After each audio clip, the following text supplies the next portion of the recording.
My parents own a multi-million-dollar waste management company, and I've been working as the lowest guy on the crew without telling anyone who I am.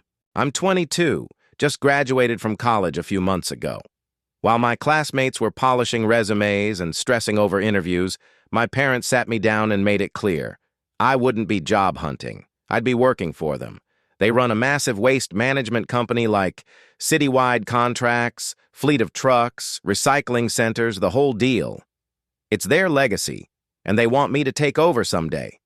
But they also made it clear I wouldn't be jumping into some cushy office role with a fancy title. If I was going to lead the company, I had to understand it from the ground up. Fair enough. I actually respected that. So I started at the very bottom. One day, I was on a truck hauling trash bins in the rain. The next, I was elbow deep in recyclables at the sorting center. I never told anyone who I was. I wore the same uniform, followed the same schedule, and showed up like every other new guy. I wanted real experience. No special treatment, no shortcuts. At first it was fine, humbling even. I started to respect the people who do this every day in ways I couldn't before. They're tough, they work hard, but after a while the vibe started to shift. I was doing more and more of the grunt work while others kicked back. I was told to straighten out the bins, clean up after others, do the new guy stuff constantly.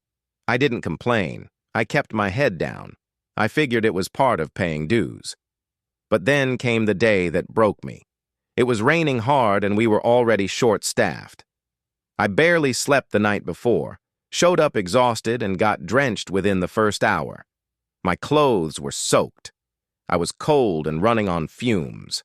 Still, I pushed through most of the shift until one of the senior guys, Ron, decided he was done. He dumped the rest of his tasks on me and said, "You're the new guy, you handle it. I gotta leave early." I snapped. Politely, but firmly, I told him no. I wasn't doing his work. I was done letting people pile on just because they outranked me. He stared at me like I'd grown a second head. Then, with a smirk, he said, "Careful. Management might not like it if I start talking about your attitude." I looked him dead in the eye and said, "Then let's go to management right now." He blinked, didn't say another word, just walked off. That was the first time I've ever stood up for myself like that at work. I didn't play the "I'm the owner's son" card. I still haven't. But I'm starting to realize being the boss's kid doesn't mean I have to accept being walked over to prove I'm humble. I'm here to learn not to be everyone's personal doormat.